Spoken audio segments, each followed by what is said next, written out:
Estamos en Libertad y Democracia, el programa del Inter-American Institute for Democracy y Radio y Televisión Martí, para defender, promover y aprender sobre libertad, democracia, derechos humanos e institucionalidad, y al mismo tiempo señalar a las dictaduras de delincuencia organizada transnacional que, lideradas por Cuba, controlan a los pueblos de Venezuela, Nicaragua y Bolivia. Esta semana vamos a hacer un repaso de toda la región, concentrados en el evento más importante que se ha verificado, que es la Asamblea General de la Organización de Estados Americanos. Como ustedes saben, la OEA se ha reunido en Medellín, Colombia, y allá ha llevado adelante una agenda que es calificada por muchos como burocrática y repetitiva, que es alentadora para otros y que en algunos casos refleja la situación de crisis que en la región existe por la presencia de las dictaduras de delincuencia organizada que insisten en ser tratadas como elementos políticos. Cuba no asiste a la OEA porque está autoexcluida de la organización. Venezuela no está representada por la dictadura, sino por el gobierno legítimo del presidente Juan Guaidó, pero sí asistieron las dictaduras de Nicaragua y Bolivia, representadas por los regímenes de Ortega y de Evo Morales. Y en esa circunstancia, en el marco de la diplomacia, reclamaron y ejercieron nuevamente un papel que no les corresponde, que es el papel político, cuando en verdad ellos llevan adelante acciones de delincuencia organizada que, como lo hemos visto en muchos programas, van desde el narcotráfico, la trata de personas, el terrorismo y el sometimiento y los crímenes diarios contra los pueblos. En este marco, hoy día tenemos un invitado importante para empezar el programa, un nicaragüense notable, un empresario, un ciudadano de Nicaragua, exiliado en los Estados Unidos por la persecución de la dictadura de Ortega y de Murillo. Doy la bienvenida a Gustavo Teffel, que se califica a sí mismo como un activista en pro de la democracia y la libertad en Nicaragua. Bienvenido, Gustavo. Muchísimas gracias, Carlos, por darme la oportunidad de expresarme acá ante tu público. Yo siempre he sido un pequeño empresario en Nicaragua y cuando esto explotó el 18 de abril del año pasado, todos los nicaragüenses con cierta dignidad y honorabilidad totalmente nos indignamos ante lo que estaba pasando, porque vimos cómo el gobierno reprimía a los ancianos, a las personas de la tercera edad. Los vapulearon como que fueran cualquier cosa, y eso indignó a mucha gente. Entonces, después de eso, los estudiantes se levantaron y comenzaron a matarlos. Y eso fue lo que disparó a todo el pueblo de Nicaragua a salir a las calles a protestar, a hacer valer nuestra voz. Yo me involucré, yo he sido restaurantero y me involucré primero cocinando para los estudiantes y luego llevando la comida a las universidades y todo. Comenzamos a tener contacto con personas que estaban heridas, que necesitaban tratamiento médico y a transportarlas a los hospitales. Luego en los hospitales nos encontramos con los familiares de las personas asesinadas. Comenzamos a darles acompañamiento, a hacer todos los trámites legales. Y así me fui involucrando poco a poco hasta llegar al punto en que el hostigamiento del gobierno hacia mí era ya insoportable. Yo di acompañamiento a la viuda, digamos, de un ciudadano americano que fue asesinado allá. Su nombre es Sixto Gen Rivera. Y en el camino me encontré con muchísimos jóvenes de 15, 16 años con balazos en la columna, que tuvimos que darle mucha asistencia. Bueno, podría hablar de eso por mucho tiempo, pero me imagino que tienes preguntas. Bueno, entonces, esto te llevó a recibir la presión de parte de la dictadura. Así es, de ser un pequeño empresario de restaurantes, tuviste que dejar tu país con tu familia. Así es, de ser un pequeño empresario, llegué a convertirme en un perseguido político, ¿verdad? Yeah. Y con mucha presión, con amenazas por varias vías, ¿Y como amenazas para mí, para mi familia, para mi hijo. ¿Qué tipo de amenazas? Pues amenazas diciendo que, por ejemplo, que a mi hijo lo iban a echar preso y que lo iban a violar, ¿verdad? Y como a mí que me iban a matar. Como tú, ¿cuántos nicaragüenses han sufrido y sufren esta presión? Desde que empezó el movimiento popular nicaragüense para sacar al dictador Ortega, ¿cuántos nicaragüenses han tenido que salir al exilio? En Costa Rica hay registrados 80.000 nicaragüenses ya. 80.000. 80.000. Y te lo digo con mucha base porque yo estoy muy conectado con SOS Nicaragua en Costa Rica, que es la entidad que está haciendo toda la gestión humanitaria en Costa Rica. Y ahora acá en Estados Unidos, pues siempre, todo el tiempo, a diario están viniendo gente. No sé exactamente el número, pero 80.000 ya es una cifra. Pero Costa Rica es el principal éxodo que hemos tenido. Bueno, ahora, después de un poco más de un año, ¿cuál es la situación de Nicaragua respecto a una dictadura que, como dictadura del castrochavismo, sigue el modelo castrista aplicado ya en Venezuela, aplicado en su momento en el Ecuador de Correa y en aplicación en la Bolivia controlada por Evo Morales, que es la de resistir a cualquier situación, reprimir, agredir al pueblo y después negociar el resultado de la agresión? Toman presos políticos, cometen asesinatos, cometen crímenes y después se ponen a negociar el efecto, no la causa, y de ahí adquieren balones de oxígeno para mantenerse en el poder. Lo ha hecho en reiteradas ocasiones Chávez y Maduro. Maduro lo viene haciendo los últimos 5 años y eso ha empezado en Nicaragua y parece que estuviéramos frente a la repetición de las escenas de años pasados en Venezuela, porque ahora de lo que se habla en Nicaragua es de la liberación de los presos políticos y el dictador sigue ahí. Mira, en realidad la población de Nicaragua son solo 6 millones de habitantes. Y si lo vemos proporcionalmente, la catástrofe de Nicaragua es muy, muy grande, ¿verdad? Ahorita el dictador Ortega y su esposa, la vicepresidente, acaban de liberar a algunos de los presos políticos, no a todos. Liberaron creo que 80, si no me equivoco, pero ya apresaron, desde que liberaron esos 80 presos políticos, ya apresaron más de 100.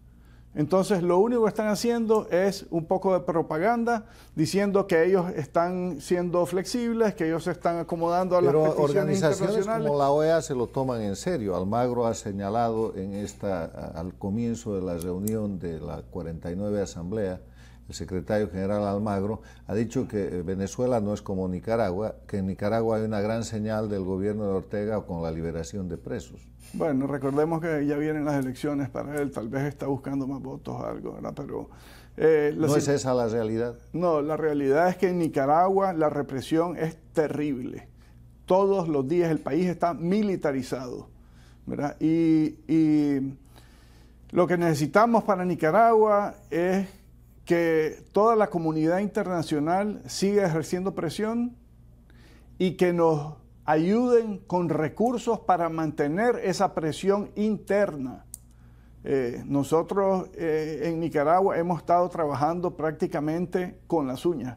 Yo acá tengo más de un año, hace poco pues ya pude comenzar a trabajar, pero pasé meses sin poder trabajar acá porque no tenía, y buscando cómo hacer cosas para poder ayudar a lo interno en Nicaragua. Y así como yo, estamos muchísima gente que desde afuera, en el exilio, estamos luchando y con ayuda de la diáspora nicaragüense también, pues seguimos en la lucha. Pero bueno, sí necesitamos que la comunidad internacional realmente nos apoye. Hablando de apoyo, han sido claras las medidas del gobierno de los Estados Unidos estableciendo sanciones al régimen de Ortega. Se ha aprobado lo que se llama el NICA Act y además de eso la administración Trump ha empezado a poner sanciones directas a las actividades económicas y a individuos poderosos del régimen nicaragüense. ¿Qué efecto tiene esto? ¿Está funcionando? Mira, definitivamente que les está doliendo. Gustavo Porras, que era el presidente del Congreso en Nicaragua, fue obligado a renunciar. Y él era el tercero en línea después de Ortega y Murillo para asumir la presidencia. Entonces eso lo inhibe a poder tomar la presidencia en cierto momento, si acaso ellos tienen que irse o o ya no pueden seguir ejerciendo, ¿verdad? En el otro sentido, pues las sanciones económicas para mí han sido muy poquitas. Se necesitan más sanciones. Definitivamente que necesitamos más sanciones al jefe del ejército y al Estado Mayor del Ejército, a la policía, a los altos mandos de la policía y a los jueces que han sido los que han estado ejecutando las órdenes de Ortega, porque han sido unos jueces totalmente parciales y partidistas, ¿verdad? A donde han condenado a gente inocente.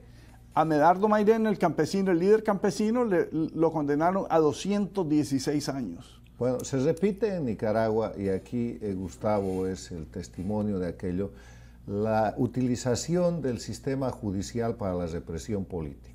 Ya utilizado en Venezuela, utilizado en la actualidad y desde hace años en Bolivia, utilizado en el Ecuador de Correa, donde en estos países lo que se hace, como no hay división e independencia de poderes, el Poder Ejecutivo controla a los jueces, pone su personal en los jueces y doblega a esos jueces. Totalmente. Y los jueces lo que hacen es acusar, recibir acusaciones y denuncias falsas, dictar sentencias infames. Yo quiero recordarles que el concepto de sentencia infame es un fallo judicial que viola los derechos humanos. Está dictado por autoridad competente, se simula el proceso, se siguen los procedimientos y los ritos judiciales, pero en verdad viola los derechos humanos y sirve para reprimir políticamente.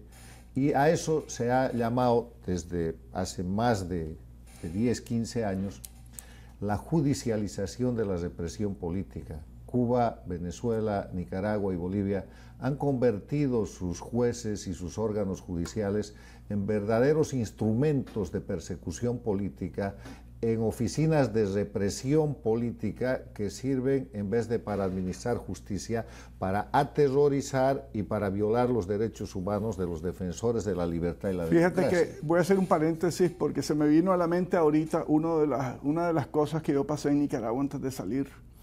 Fue de las últimas cosas que hice.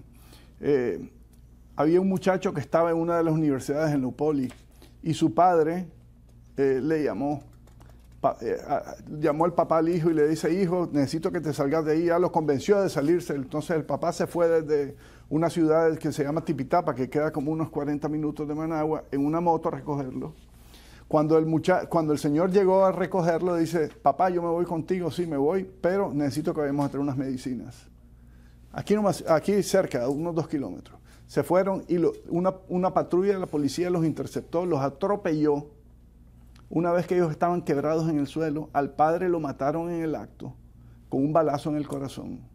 Y al hijo lo mataron con choques eléctricos. Le provocaron 2 infartos. Pero el punto que quiero hacer es: el padre lo dejaron ahí tirado, el hijo se lo llevaron en un taxi, se lo llevaron y murió en el camino. Ya cuando llegó al hospital iba muerto. Pero el punto que quiero hacer es que cuando logramos recoger al padre, no le daban el certificado de defunción para poderlo enterrar. Pasamos más de 12 horas con el padre en una carroza fúnebre buscando de hospital, de centro de salud en centro de salud, a ver quién nos podía dar ese certificado de defunción para poder enterrar al padre. Bueno, además de que manipulan el sistema de justicia, obviamente manipulan el sistema administrativo. Todo lo y esa es la característica de la dictadura. Ahora, mirando hacia adelante, terminamos junio y empezamos julio del 2019. Es más de un año de lucha en la calle, de una lucha tenaz del pueblo de Nicaragua. ¿Cuál es la perspectiva para que se retire a la dictadura? Uno de los planteamientos de esa mesa de negociación es la de adelantar las elecciones para que con tribunales electorales más o menos limpios salgan los dictadores Ortega y Murillo. Y la otra es que el pueblo logre terminar físicamente con la dictadura, lo que parece imposible con la posición de las Fuerzas Armadas de Nicaragua, de la Policía de Nicaragua y de los paramilitares que salen de esas dos entidades. ¿Qué es la perspectiva para recuperar la democracia de aquí en adelante? Mira, yo creo que estamos muy claros en que este régimen opresor no va a salir.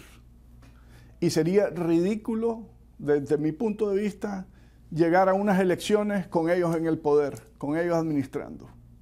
¿verdad? No necesitamos o no podemos llegar a un cambio, tener elecciones para cambiar el gobierno. Necesitamos cambiar el gobierno para poder tener elecciones. Bueno, es un poco la agenda de Venezuela, ¿no? O sea, las similitudes es el mismo proceso. Sí, es que es el mismo modelo de Cuba, donde ellos copian y pegan y el formato es igualito. Ahora, ¿cómo se logra sacar a la dictadura? ¿Más presión de calle, más lucha? ¿Qué posibilidad hay de que las Fuerzas Armadas de Nicaragua, en vez de tener lealtad al régimen, que es una falsa lealtad, que es en verdad un crimen, reconozcan y actúen en el sentido de que la lealtad es con el pueblo y la Constitución? ¿Hay alguna posibilidad de eso? Yo no creo de eso. Yo no creo que haya posibilidad porque están todos los poderes del Estado, incluyendo también el ejército, la policía, el poder judicial, el Congreso, todos están permeados por la dictadura. La esperanza es que el pueblo sigue movilizado y la lucha sigue. Por eso es que yo le digo, yo insisto, Carlos, en que lo que necesitamos es resolver nosotros los nicaragüenses este problema de forma interna, pero con ayuda internacional. Bueno, más sanciones y ayuda económica por medio de los diferentes organismos que estamos en el exterior para poder llegar al pueblo con esa ayuda. Bueno, con esto de que el pueblo de Nicaragua lucha y seguirá luchando y que América y el mundo tiene que ser solidaria en esa lucha, seguimos apoyando a los luchadores por la libertad y la democracia en Nicaragua. Necesitamos crear en Nicaragua la tormenta perfecta para poder derrocar al régimen. Bueno. Y eso se logra en las calles de Nicaragua, con ayuda internacional, sí, con ayuda económica, con ayuda política, con ayuda de toda la comunidad internacional y hacer conciencia de que este régimen lo único que está haciendo con liberar presos es ganando tiempo para seguir gobernando. Gracias, Gustavo. Con ese mensaje, queridos amigos, agradecemos la presencia de nuestro invitado y pasamos al evento de la semana, donde en la presentación del libro sobre Venezuela, Sangre y Asfalto, que como ustedes saben relata todo ese tiempo de masacre, de represión y de muerte en las calles de Venezuela, vamos a ver a la señora Munira Muñoz del Foro Penal Venezolano haciendo una presentación, esta vez del drama que sufre Venezuela en manos de la dictadura castrochavista en ese país.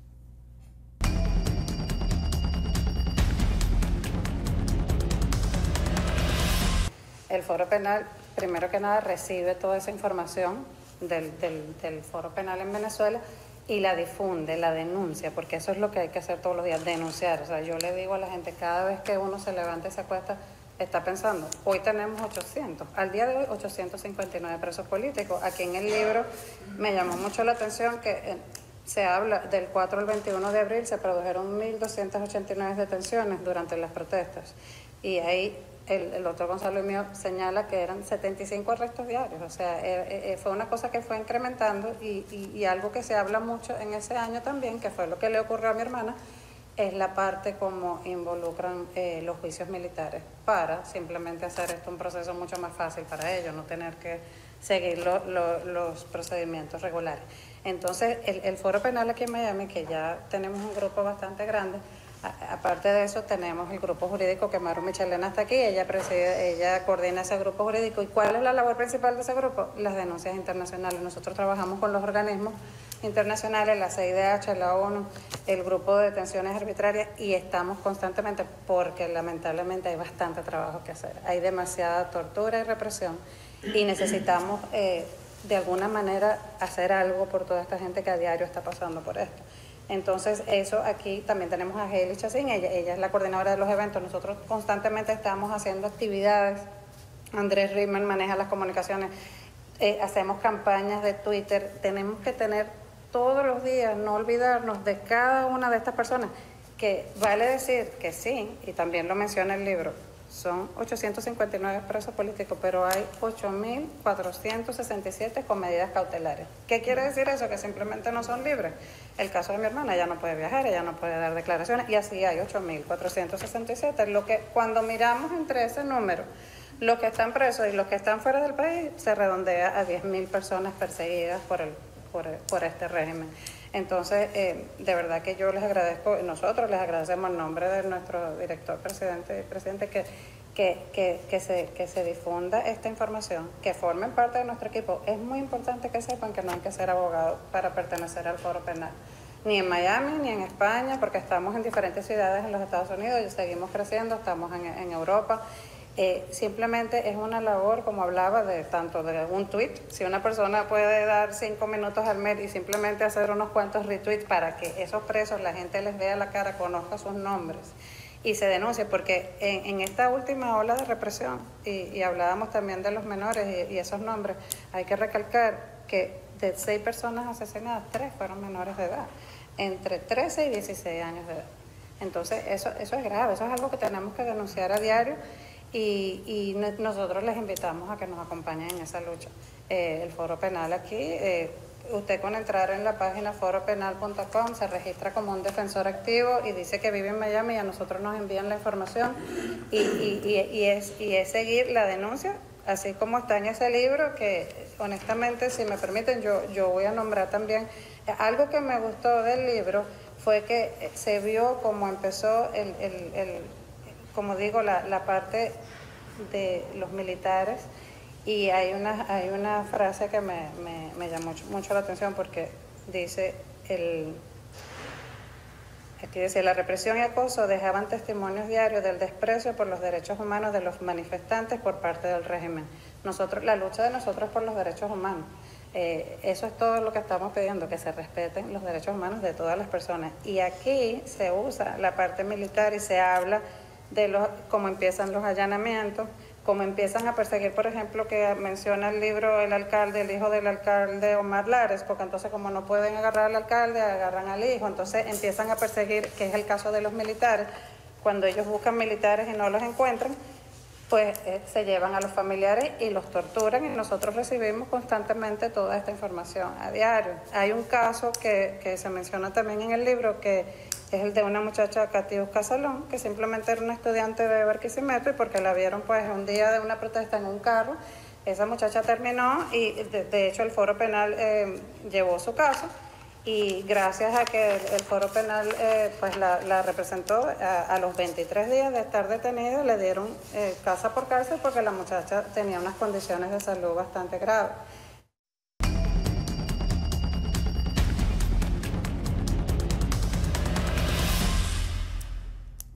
El Foro Penal Venezolano es una entidad sin fines de lucro que opera a nivel internacional, dándole al mundo la información certificada de las violaciones a los derechos humanos que comete la dictadura castrochavista en Venezuela.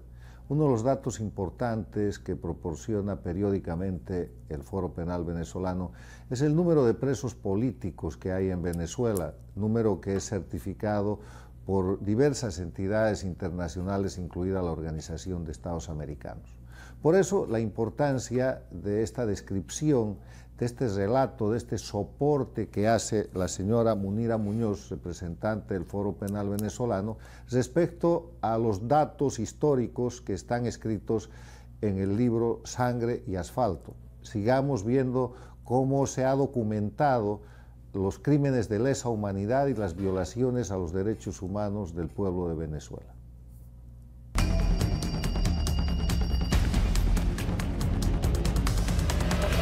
¿Qué pasa? Que ellos hablan de excarcelaciones o de personas que están libres, que realmente no están libres, pero por un lado excarcelan y por el otro lado meten presos a otros. O sea que realmente la cifra para nosotros, nosotros tenemos estas cifras aquí y todos los días tenemos que estarnos actualizando, porque es un número que lamentablemente cambia y lamentablemente aumenta.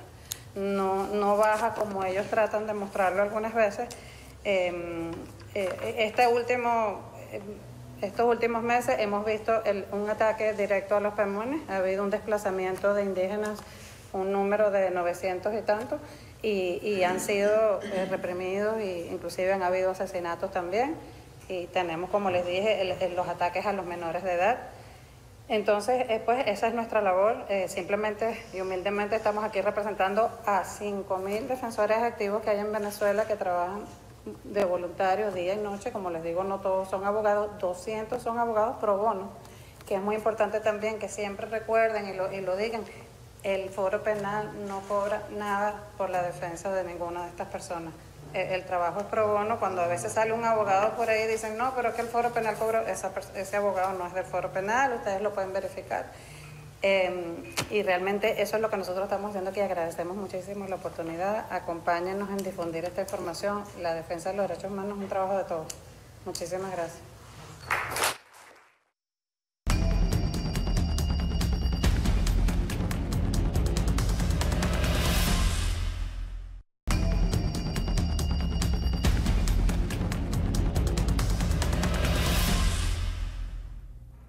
Doy la bienvenida a nuestra directora, la periodista María Fernanda Egas, quien dirige Hechos de Dictadura en el programa. ¿Cuáles son los hechos de dictadura esta semana, María Fernanda? ¿Cómo estás, Carlos? Bueno, realmente lo que tenemos ahora es la unión de dos acontecimientos, pero vamos al principio. Ha caído en Ecuador como líder de una banda de narcotráfico internacional por vía aérea el señor Eduardo Larrea Cruz. Este personaje había sido nominado por Rafael Correa como director general de la aviación civil en su mandato.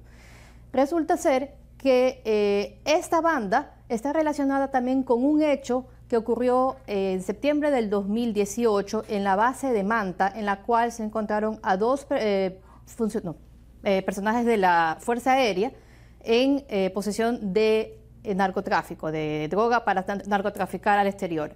Entonces, en este momento en Ecuador hay se puede decir una alerta generada por medios internacionales en los cuales el referente es Rafael Correa, en el que está denunciando que en Galápagos se va a utilizar la base, el aeropuerto de Galápagos como un portaaviones para una aeronave de control de narcotráfico americana.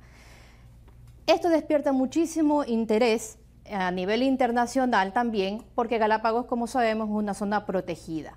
Sin embargo, Galápagos ha estado siendo utilizado también como una vía del narcotráfico de Ecuador para Centroamérica y como finalidad Estados Unidos. Volvamos a la noticia del 2014 en la que tres aeronaves de la empresa Sky Elite fueron decomisadas en el aeropuerto de Fort Lauderdale. Estas aeronaves pertenecían al hermano de este personaje que ha caído preso hoy en el Ecuador. Este reportaje fue llevado a cabo en el 2014 por el periodista de Univisión Gerardo Reyes. Él recibió inclusive amenazas por haber realizado este reportaje y la prensa en el Ecuador también al haberlo reproducido. Bueno, lo que estamos diciendo es muy serio. Los hechos de dictadura esta semana muestran que Rafael Correa, en los 10 años de su régimen en Ecuador, construyó un narcoestado. Un narcoestado que se pone hoy en evidencia que, además de ser una de las dictaduras del sistema castrochavista, tenía como director general de Aeronáutica Civil, o sea, como la autoridad más importante de la Aeronáutica Civil, a un individuo de nombre Eduardo Larrea Cruz, vinculado al cartel de Sinaloa y a la Fuerza Aérea Ecuatoriana, que ha sido aprehendido como narcotraficante. Sí, líder de la banda, inclusive compuesta por 9 personas que operaban en varias provincias del Ecuador y, como ya mencioné, relacionado con el cartel de Sinaloa. Bueno, las dictaduras, y esta es una prueba plena del hecho, además de llevar adelante crímenes contra los derechos humanos, contra la democracia, contra la soberanía de sus países, contra la economía de los estados en Cuba, Venezuela, Nicaragua, Bolivia y en su momento el Ecuador de Rafael Correa. Cuando caen las dictaduras queda abierta toda la prueba de que construyen verdaderos narcoestados. Ahora, hablando de este tema, ¿crees que la condición de narcoestado de Ecuador, construida por Rafael Correa e integrada en el sistema de Venezuela, la Colombia de las FARC, la Bolivia de Evo Morales y el narcoestado jefe de Cuba, hoy día está en retirada, está terminando ese papel? Bueno, es bastante complejo porque Ecuador es el centro del desplazamiento, del control efectivo que hay en Colombia. Entonces todavía tenemos bastante que trabajar en el aspecto del control del narcotráfico, pero esta relación que se ha reabierto con los Estados Unidos para hacer este control antidrogas está causando molestias, evidentemente, ¿ya? Y lo que ha hecho Lenín Moreno es descartar que se trate de una nueva base aérea, que hay injerencia en la soberanía, ¿ya?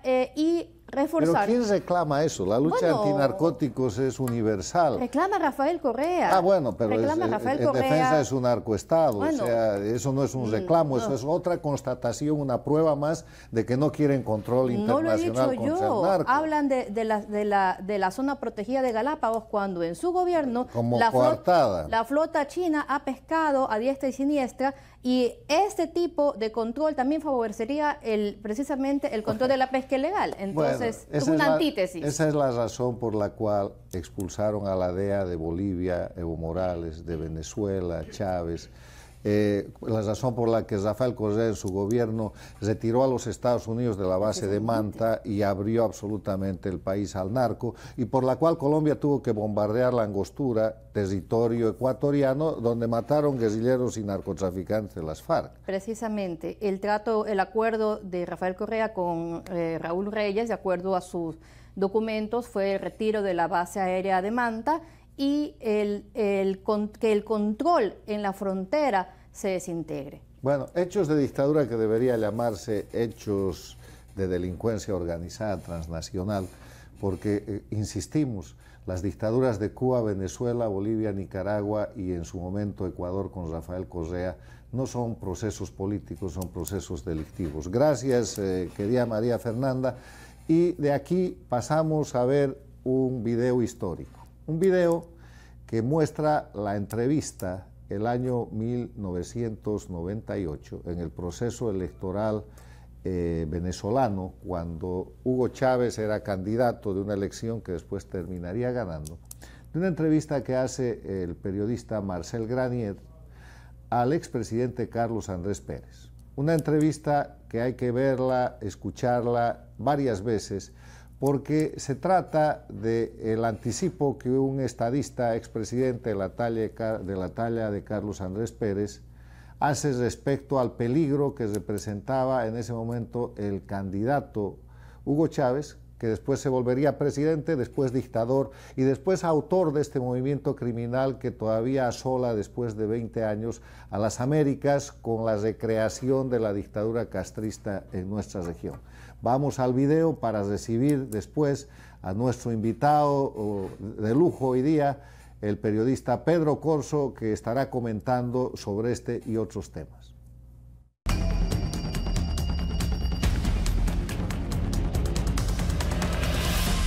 ¿Pactar con Chávez? No, de ninguna manera, de ninguna manera. Lo que estoy dispuesto es a cerrar todos los caminos que se puedan cerrar para que se abra una dictadura. ¿Y cuál es el riesgo que hay de una dictadura? Nosotros vemos un hombre que los antecedentes que de él tenemos es su autoritarismo, y lo que nos ha dicho en su mensaje es autoritarismo, ¿no? De manera pues que nosotros... O sea, ¿usted da por sentado que Chávez va a ganar las elecciones? Yo doy, desgraciadamente, es bueno poner esta palabra, por sentado, porque aquí, precisamente, el gran desconcierto que hay en el país, la gran rabia, la gran frustración por la situación que estamos viviendo, que usted la llame estabilidad de paz, por esa situación de estabilidad de paz que el pueblo no vio así.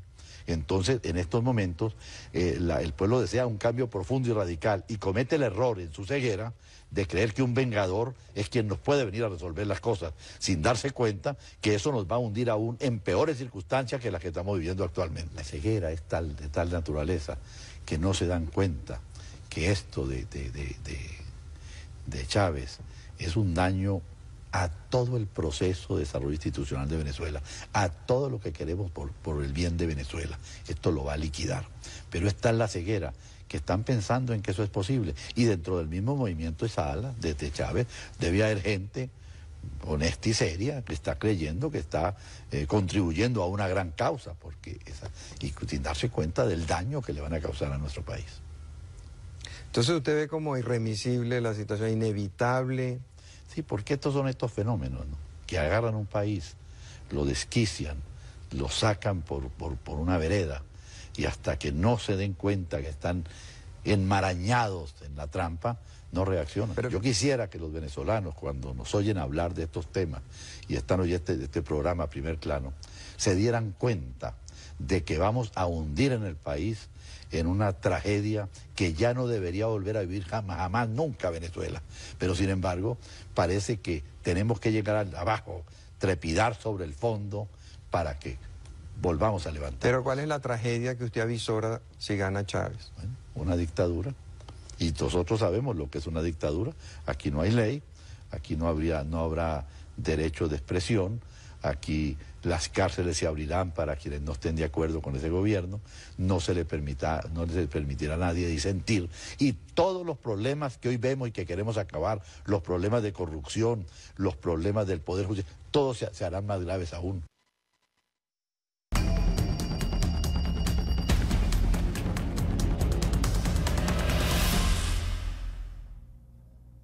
Doy la bienvenida a Pedro Corso. Bienvenido, Pedro, en el marco de ese video histórico que es perfecto para ti porque con tu experiencia de décadas de periodista y de partícipe, actuante y constructor de la historia, tú nos puedes decir qué era esta escena en 1998 en la que Carlos Andrés Pérez describe todo lo que está pasando en Venezuela como una dictadura total, describe a Chávez como lo que fue un dictador extremo, y ahí hay un periodista, Marcel Granier, que parece no creerle a lo que está hablando Carlos Andrés Pérez. Bienvenido de nuevo y vamos a trabajar. Gracias, Carlos, por la invitación. Antes que todo, y un saludo a todos tus televidentes. Mira, Carlos, hay una serie de contradicciones en el liderazgo político latinoamericano que lo hacen incomprensible cuando se mira hacia atrás, cuando se mira la historia. El caso de Carlos Andrés Pérez. Yo estoy muy agradecido a Carlos Andrés Pérez porque yo entré a Venezuela gracias a una política de recibir a cubanos que teníamos problemas políticos en nuestro país, en Venezuela. Si no, yo no hubiera salido de Cuba, porque en aquella época ningún país latinoamericano le daba oportunidades a los cubanos para que viajaran a su territorio. Era solo Estados Unidos y Venezuela. Pero a la vez, las verdades hay que decirlas, aunque unos le duelan.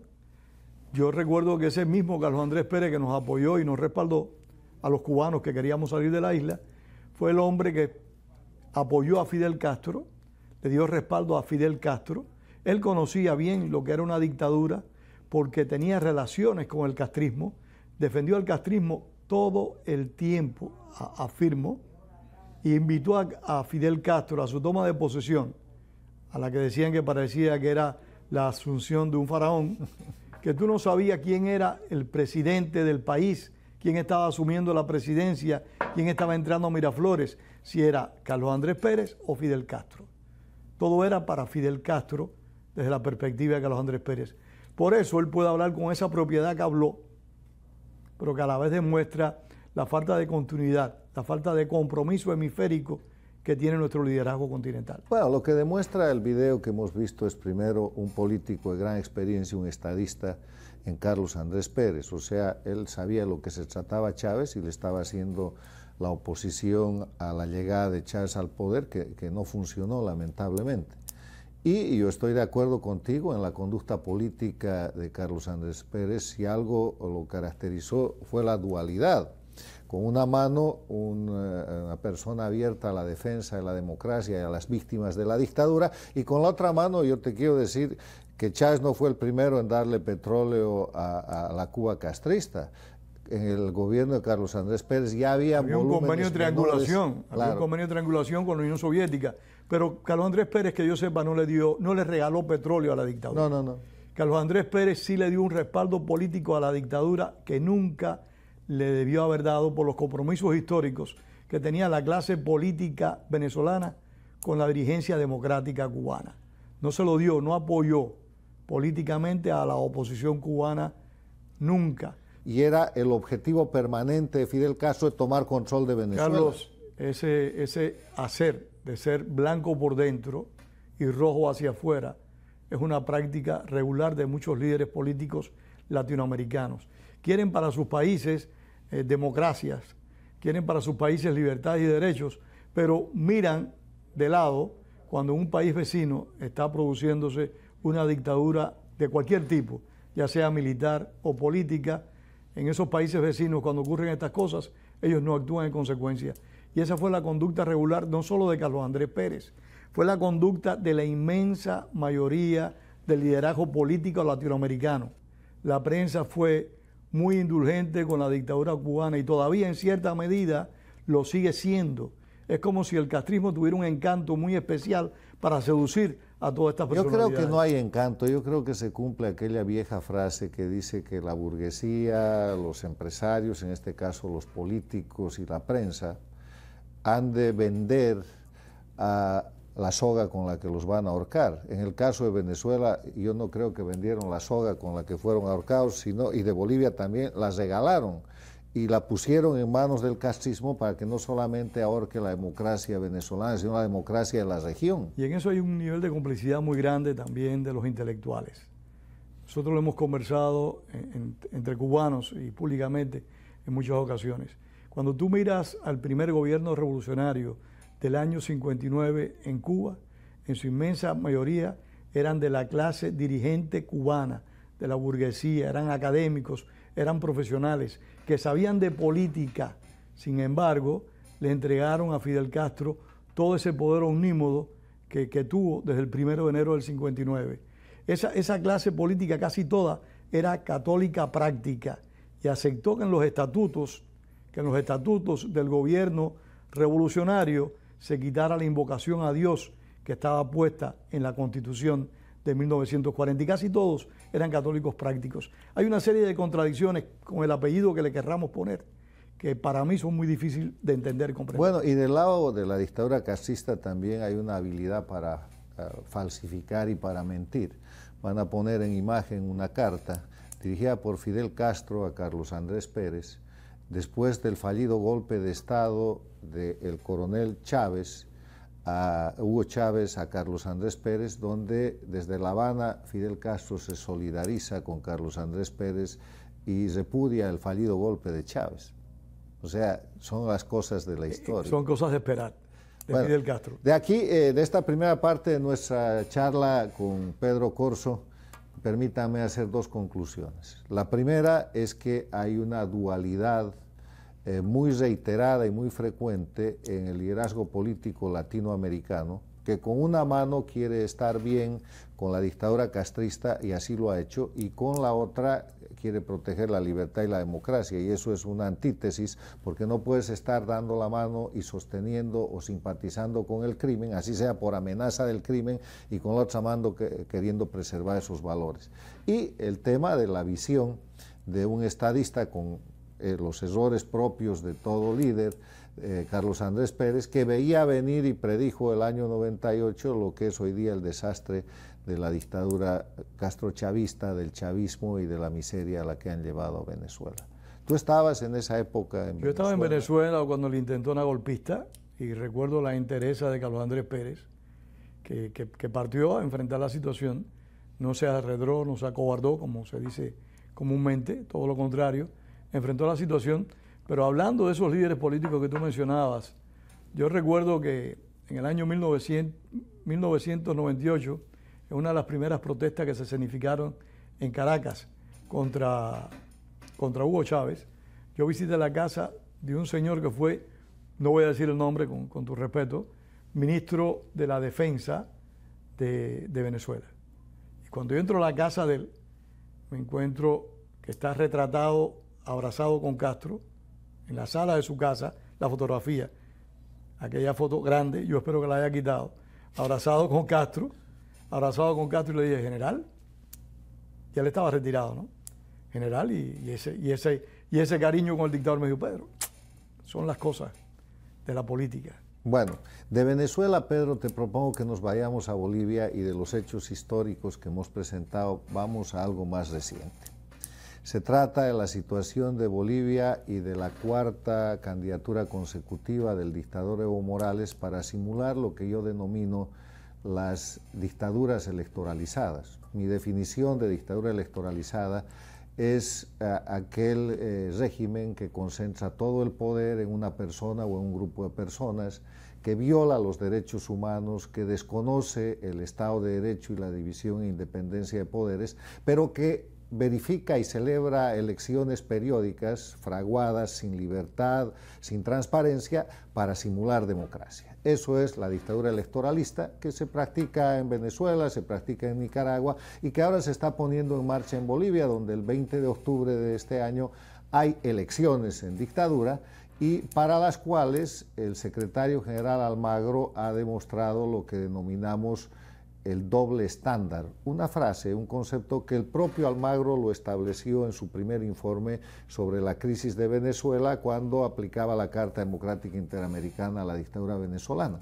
Ese mismo secretario general, practicando lo que censuraba, el doble estándar, ha hecho un reconocimiento y un apoyo pleno al dictador Evo Morales para que sea candidato por cuarta vez consecutiva y además de eso se ha ido a actos de propaganda electoral en el centro del narcotráfico en Bolivia, que es la zona del Chapare donde están los dirigentes cocaleros. Dicho esto, vamos a ver un video en el cual Almagro, en su primera etapa respecto a Bolivia, el 9 de abril del 2018, hablaba en contra de la reelección y después vamos a comentar un poco y vamos a ver el apoyo que da Evo Morales, el mismo secretario general, simplemente unos meses después. Vamos con el video de Almagro y su crítica a la reelección respecto al tema boliviano.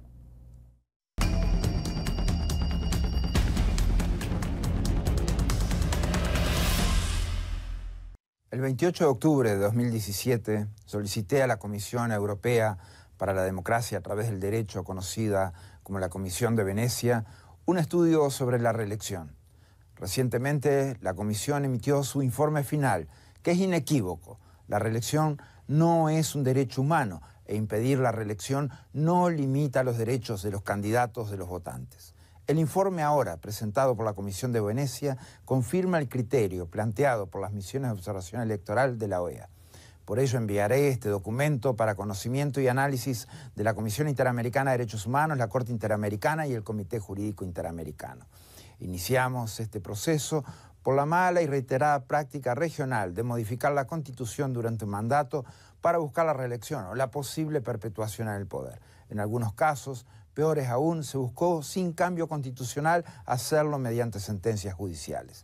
En respuesta a nuestra solicitud, la Comisión aprobó un informe redactado por un grupo diverso de reconocidos expertos independientes en materia constitucional y electoral de Corea del Sur, España, Estados Unidos, Finlandia, Francia y México. El informe contiene un análisis jurídico exhaustivo y llega a la conclusión de que el derecho a la reelección no es un derecho humano en sí, sino que deriva del derecho a la participación política y no se vulnera con la imposición de límites de mandatos. Estos límites buscan evitar la perpetuación en el poder y que la democracia se convierta en una dictadura de facto. Esta restricción, continúa el informe, proviene de una decisión soberana del pueblo, plasmada en la parte orgánica de su Constitución y no en el capítulo de los derechos fundamentales. En consecuencia, nadie puede argumentar tener derecho a postularse a una reelección después de un mandato si la Constitución establece lo contrario. Para la Comisión de Venecia, la decisión de alterar o remover los límites a los mandatos presidenciales debe estar sujeta al escrutinio público, dado que tiene un impacto significativo en el sistema político, en la estabilidad del país y en la confianza sobre el sistema electoral. Y en todo caso, para modificarse, requiere de una reforma constitucional. Por último, pero no menos importante, la Comisión concluyó que eliminar los límites a la reelección presidencial es un paso atrás en la consolidación democrática. El reporte de la Comisión no es una opinión política, es un documento con plena validez jurídica. Por ello he solicitado que este documento sea distribuido a los Estados miembros con la esperanza que se convierta en información esencial en la larga discusión sobre la reelección en las Américas.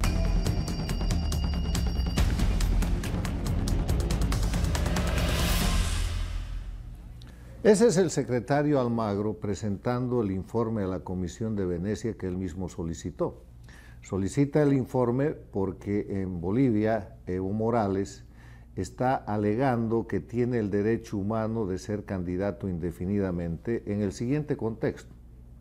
La República de Bolivia solo permitía la reelección, no permitía la reelección y solo permitía la elección después de un periodo.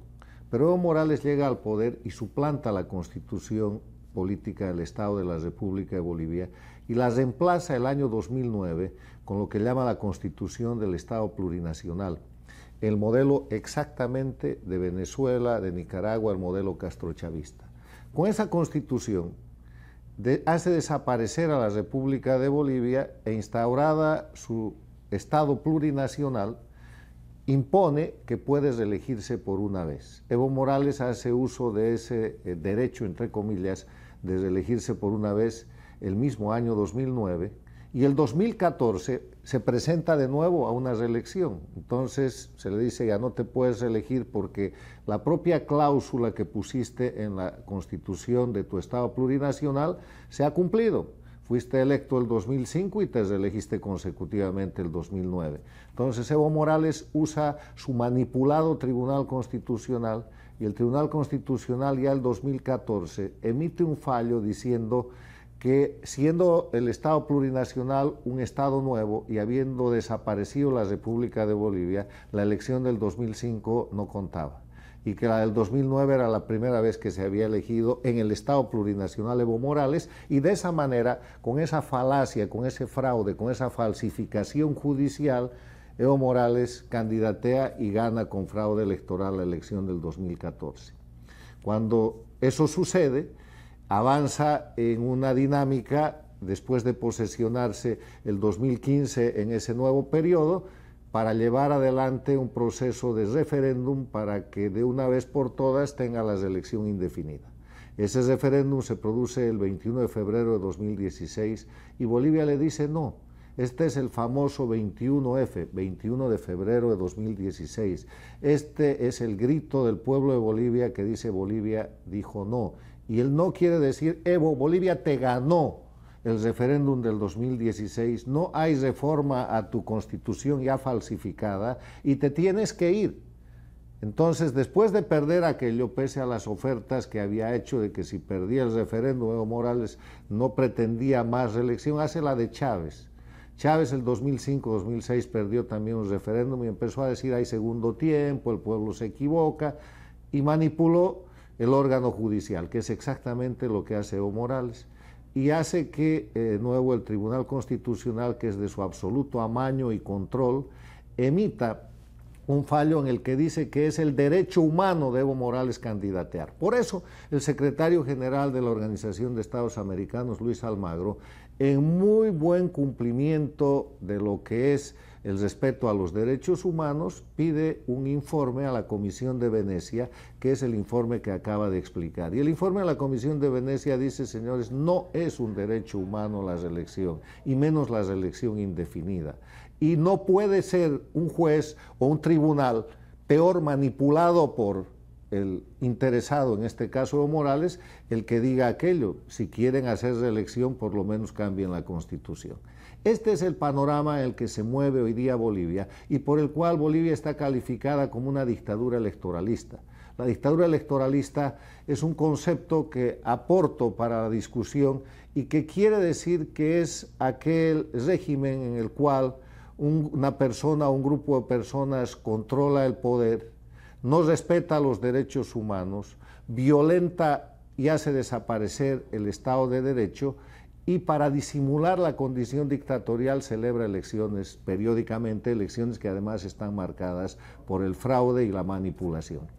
Así Bolivia, como dictadura electoralista, se defendía para evitar que Evo Morales sea candidato hasta que sucede lo impredecible y lo inaceptable. El pasado 17 de mayo llega a Bolivia el secretario general de la OEA. Y todo el mundo esperaba que este defensor de la libertad y la democracia en Venezuela, con 4 informes en los que aplica la Carta Democrática Interamericana, diciendo que los elementos esenciales son el respeto a los derechos humanos, la vigencia del Estado de Derecho, la división e independencia de poderes, la celebración de elecciones libres y justas y la libre organización política, todos esperaban que Almagro actúe en consecuencia en Bolivia. Pero sucede algo que está siendo objeto de rechazo regional y universal y que obviamente ha enervado al pueblo boliviano. Almagro, en la propia oficina de Evo Morales en La Paz, el 17 de mayo pasado, habilita a Evo Morales con el siguiente discurso.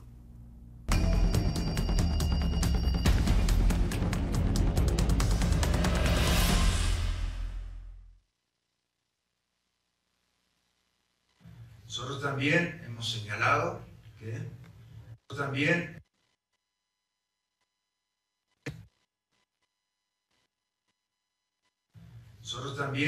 señalado que definitivamente sobre el tema específico de la reelección hemos dicho con claridad que si el tema se va a resolver hoy en el sistema interamericano con el nombre de Evo Morales, eso sería, y decir que Evo Morales hoy no puede participar, eso sería absolutamente discriminatorio con los otros presidentes que han participado en procesos electorales sobre la base de un fallo judicial reconociendo la garantía de sus derechos humanos.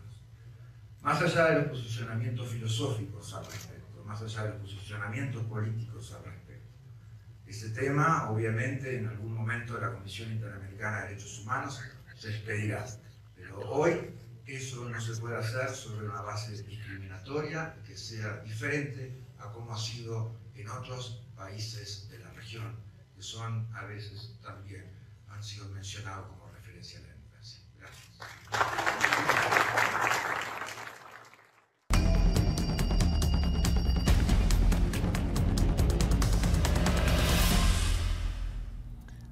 Esto es lo que se llama el doble estándar Almagro. Defiende la libertad y la democracia en Venezuela y apoya la dictadura electoralista de Evo Morales. Además, dictaduras de Venezuela y de Bolivia que son del mismo cuño son el socialismo del siglo XXI o simplemente el castrochavismo.